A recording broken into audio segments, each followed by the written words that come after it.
Olá, seguimos aqui com cuidado, porque eu continuo gripada, então eu vou gravar de máscara, pedir licença para o meu entrevistado, deixei-o à vontade para fazer essa entrevista da forma como ele se sentisse melhor, mas hoje nós temos também um assunto importante para tratar, porque implica aí muitas pessoas que estão em tratamento de saúde e muitos deles questões graves de saúde, questões sérias, que não estão, os planos de saúde não estão incluindo mais alguns tratamentos, algumas medicações, por causa de uma decisão do STJ que determinou que o rol da Agência Nacional de Saúde, a ANS, seja taxativo, ou seja, aquilo que está naquela lista é que os planos de saúde podem e devem cobrir. E isso está gerando muita polêmica.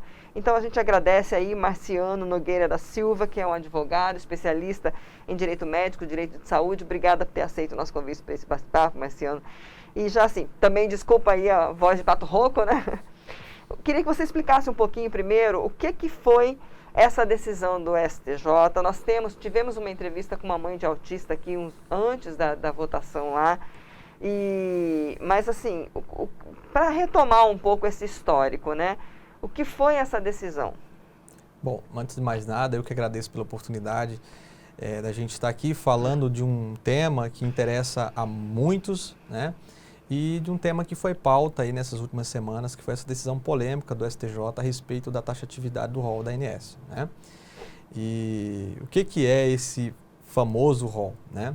Esse rol, na verdade, é uma lista de procedimentos, de exame, de cirurgias, né, de terapias, que fazem parte do plano de referência mínimo que um plano de saúde deve custear, né, deve cobrir.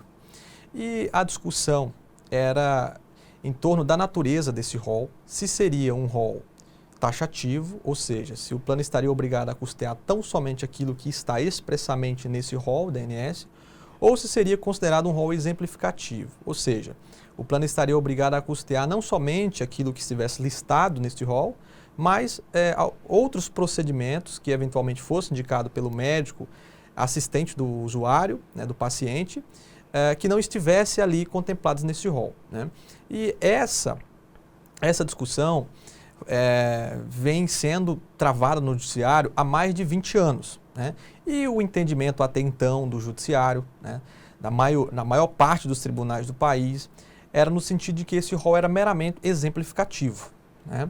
Uma vez que o paciente, quando contrata um plano de saúde, né, ele tem a expectativa de ter uma assistência à saúde quando precisar, independentemente de qual seja o procedimento, o tratamento necessário, né, para tratar a patologia, né, que eventualmente essa pessoa, né, venha necessitar. Porque aquele negócio, né, a gente não escolhe doença, muito menos tratamento, né?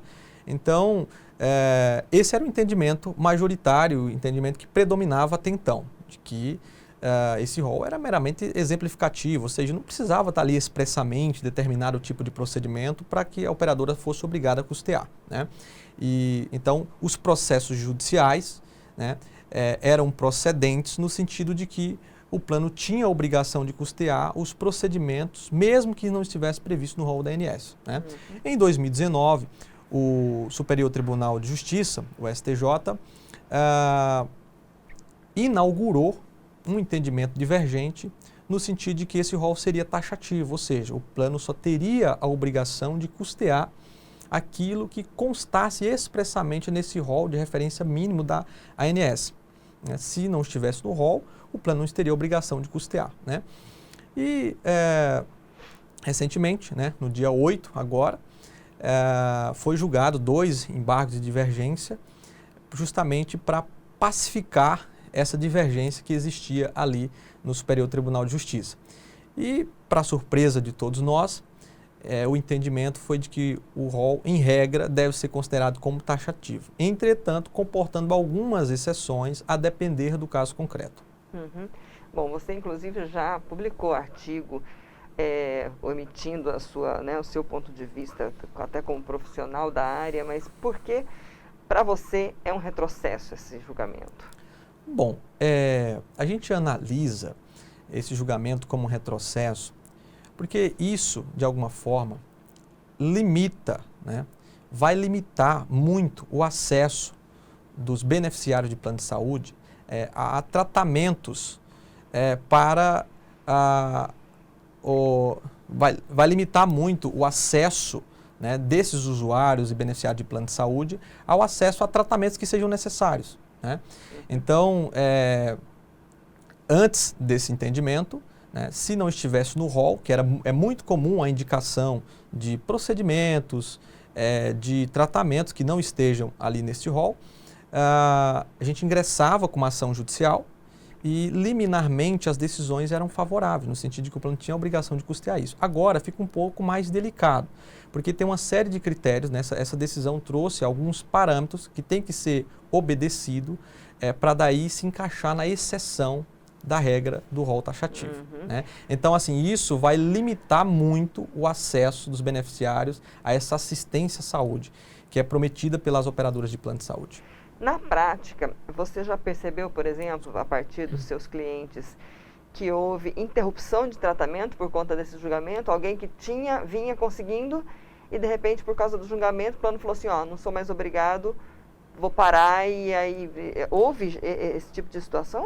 Bom, no escritório a gente não teve nenhuma situação concreta ainda, até porque o julgamento é recente, né? Então a gente não teve ainda nenhuma implicação negativa em razão desse julgamento nos processos em que nós acompanhamos. Porém, a gente tem notícias, né, de que algumas operadoras, por exemplo, já no dia seguinte, após o julgamento, suspenderam, né, tratamentos especializados para pacientes autistas, por exemplo, né? A gente tomou conhecimento disso.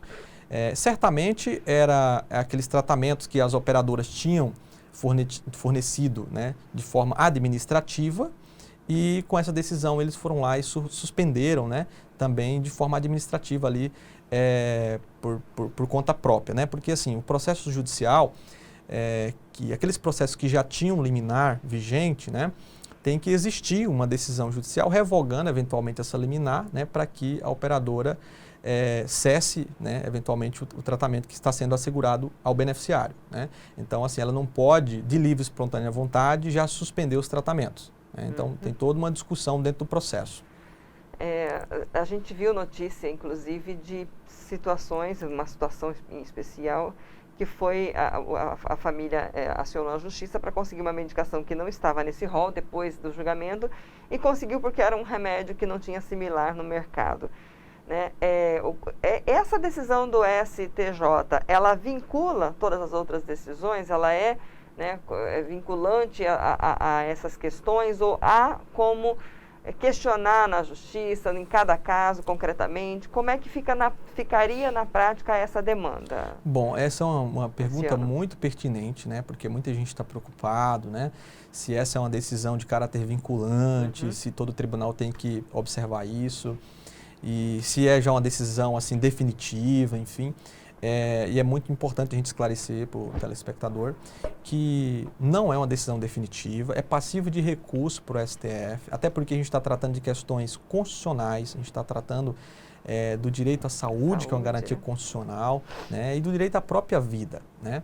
Então, certamente isso vai parar no STF, né? Então, a discussão não para por aí, e devido à repercussão, né, dessa decisão, que afeta pelo menos 53 milhões de beneficiários de plano de saúde hoje existentes no país, né, e todo o movimento social, né, que existiu em razão dessa decisão, a gente já tem, né, notícia de algumas pautas de projeto de lei já em trâmite no Congresso Nacional, né, porque essa também é uma matéria do Legislativo, né, então pode existir uma lei, né, eventualmente aí considerando esse rol como sendo exemplificativo, né? E aí a coisa muda de figura, né?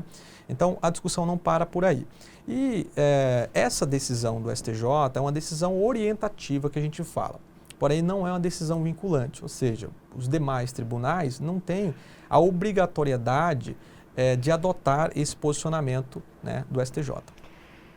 Então, na verdade, assim, vai caber ao caso, a cada juiz, cada tribunal, se tiver recurso, decidir ali naquela situação concreta, é isso, né? Exatamente, né? Como eu já bem expliquei, né, no início da nossa fala, o rol foi considerado em regra taxativo, né, pela decisão, porém admitindo algumas exceções, né? Por exemplo, quando não existir substituto terapêutico, ou seja, não existir outro tratamento seguro, eficiente, né, já incluído no rol, a operadora teria a obrigatoriedade de custear, né, outro procedimento que esteja eventualmente fora deste rol da ANS. Né? Então, tem alguns critérios que tem que ser preenchido, e aí, em preenchendo esses critérios, pode ser configurada a obrigação da operadora custear algum procedimento, tratamento ou medicamento que eventualmente não esteja figurando no rol da ANS. A gente ouve tanto falar rol. Tem como você, o cidadão comum que não tem formação em direito, conseguir olhar esse rol e procurar entender ou achar, por exemplo, a medicação, o tratamento, o procedimento que o seu filho, o seu parente precisam receber? Ele consegue pesquisar isso facilmente, Marciano? Bom, qualquer pessoa, né, com acesso à internet pode, através do site da ANS, ter acesso a essa lista de procedimentos, né, que é esse rol de procedimentos e eventos em saúde que é estabelecido pela ANS. Então, no site da ANS, a gente consegue, qualquer pessoa consegue ter acesso a essa lista. Está aberto, né? Oi? Isso está está bem aberto acessível, exatamente, está bem acessível, né? E como é que é a periodicidade de atualização desse rol? Bom, a atualização desse rol, ela se dava a cada 2 anos, né? Porém, agora, esse prazo foi diminuído e essa atualização se dará a cada 6 meses, né? Porém, é importante deixar claro que existe uma série de critérios, de estudos, né, de órgãos que faz toda uma análise para poder incluir determinados tratamentos e terapias neste rol da ANS. Né? Então, não é uma coisa tão simples, não é uma coisa tão fácil. Esse rol da ANS, ele é voltado especificamente para os planos de saúde ou ele também é utilizado, por exemplo, no Sistema Único de Saúde? Não. Esse rol em específico da ANS é voltado exclusivamente para a saúde suplementar que a gente fala, né? Que é para as operadoras de plano de saúde. Então, esse rol é exclusivo, né, para ser obedecido pelas operadoras de plano de saúde. Eu pergunto porque, assim, não necessariamente, então, um procedimento que é coberto no SUS, ele vai conseguir essa cobertura pelo plano de saúde, né? E pode haver, então, essa divergência de o SUS oferece, mas eu não consigo, vai demorar muito, etc. e tal.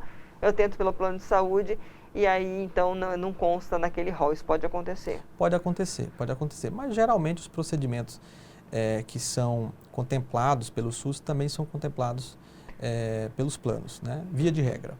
A partir dessa decisão do STJ, apesar de, né, como você citou, já haver algumas ações, alguns movimentos aí, né, de parlamentares para buscar projetos de lei, enfim, você acredita que vai haver um aumento na demanda judicial por conta dessa decisão especificamente, de pessoas buscando a inclusão de procedimentos, enfim?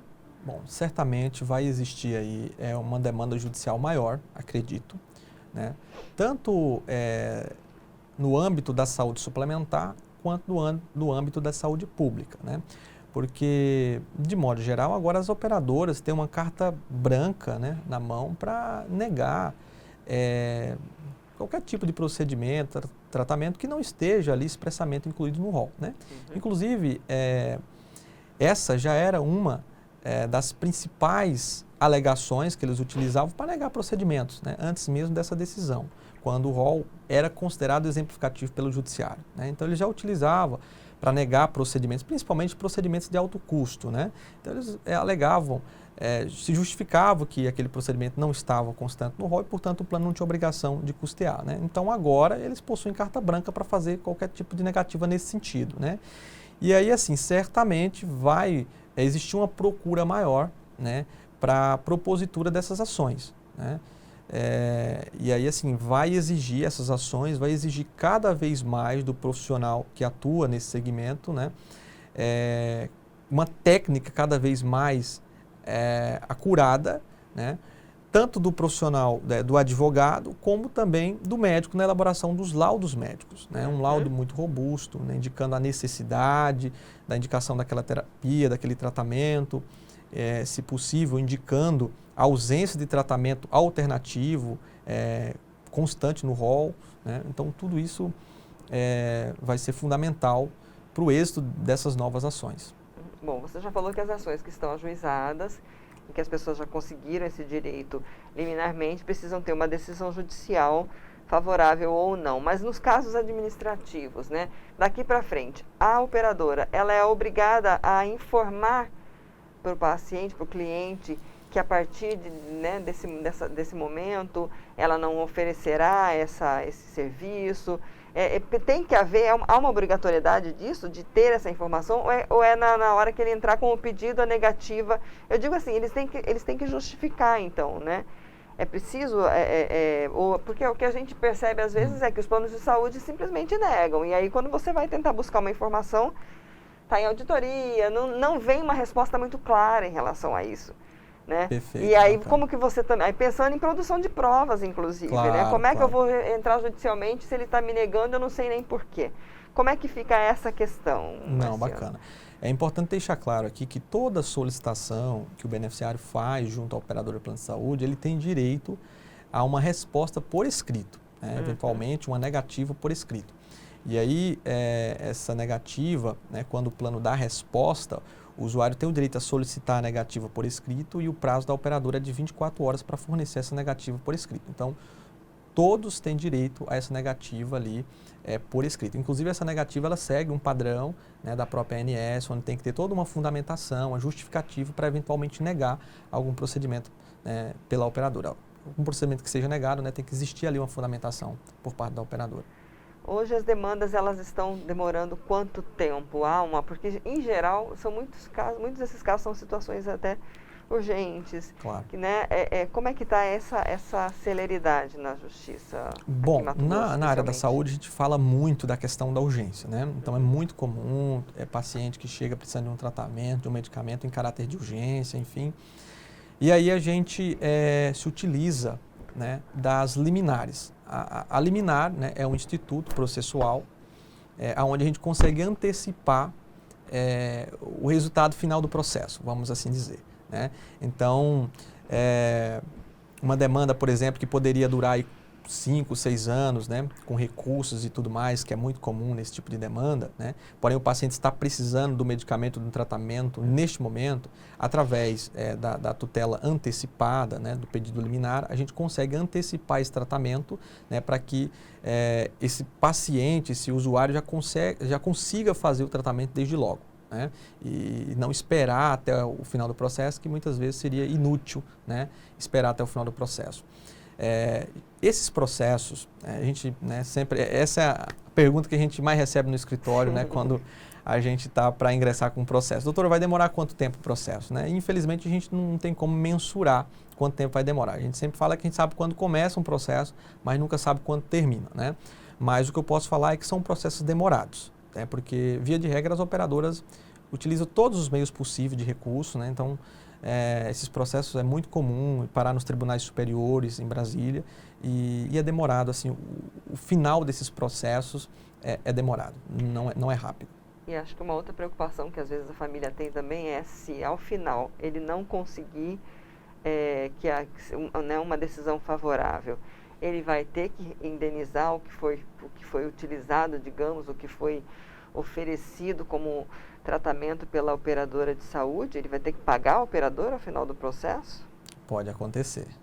Pode acontecer. Acho que assim, é uma dúvida que eu acho que é importante a pessoa saber, é uma né? pergunta, né, muito pertinente, muito interessante, que muita gente às vezes não se atenta, né? Mas são intercorrências que podem acontecer, né? Eventualmente, o juiz defere uma liminar, né? O usuário começa a fazer o tratamento desde logo, esse processo vai correndo e eventualmente chega ao final desse processo e o usuário, o beneficiário, obtém uma decisão desfavorável, né? No sentido de que a operadora não está obrigada a fornecer aquele tipo de procedimento de tratamento. Nessa hipótese, né, o paciente teria que ressarcir a operadora, né, pelo tratamento ou procedimento que foi feito durante o curso do processo. É assustador, porque em geral, como você mesmo falou, muitas dessas situações são tratamentos de alto custo, né? Então, assim, se a pessoa não tiver condições de pagar, é um outro processo, né? Exatamente. Realmente, assim, é complicado, são questões muito delicadas, né?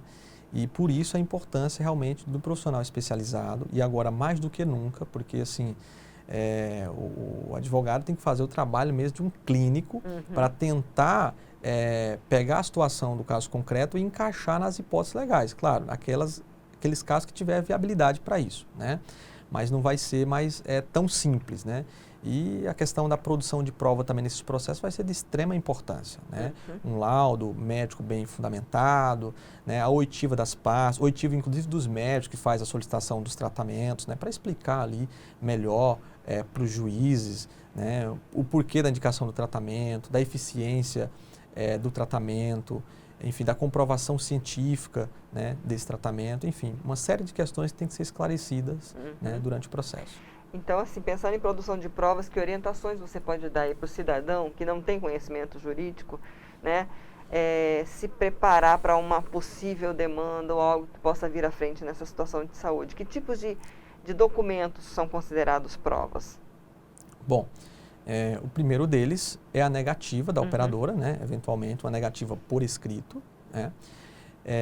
O segundo documento crucial nessas ações é um laudo médico muito bem elaborado, um laudo médico robusto, muito bem fundamentado e de preferência constando ali por expresso que não existe outro tratamento alternativo constante no rol, né? Claro, nos casos que for cabível isso, né?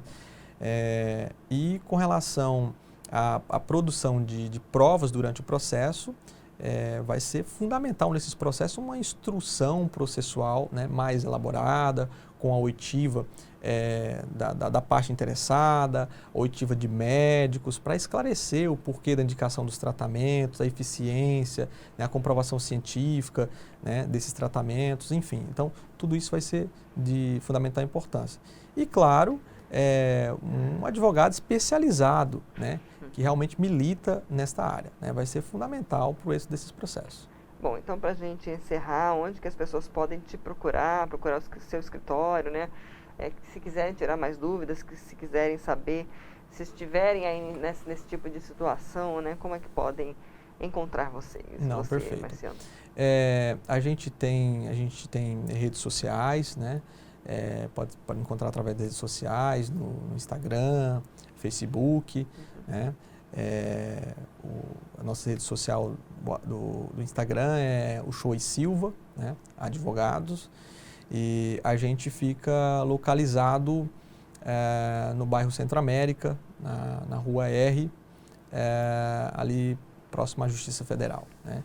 Então, uma pesquisa, né, pelo nome no Google é fácil de encontrar contatos e tudo mais. Tá jóia. E a gente fica à disposição, né, para esclarecer qualquer dúvida dos beneficiários, né, eventualmente qualquer informação a mais, enfim. A gente sabe que é um tema novo, né, e muito polêmico, né, que vai dar muito trabalho aí para a gente. A gente continua acompanhando, né? Obrigada novamente. Eu que agradeço, tá? Muito obrigado. Nós conversamos com Marciano Nogueira Silva, advogado, especialista em direito médico e direito da saúde. Então, se você conhece alguém que tem interesse nessa pauta, compartilhe essa entrevista. Eu vou colocar na descrição do YouTube o link da entrevista que nós fizemos com a mãe de autista, que também é advogada, mas ela falou bastante como mãe. O que representa isso, especialmente para os autistas, que também existe uma série de exigências e que os planos não estão cobrindo. Então, eu vou deixar aqui para você, se você quiser saber mais. Anote aí o @ né, o canal do Instagram do Marciano, Shoa e Silva Advogados, está escrito aqui. E curta e compartilhe, vamos divulgar informações e acompanhar essa situação que ainda vai ter muito o que falar. Obrigada pela sua audiência, até a próxima.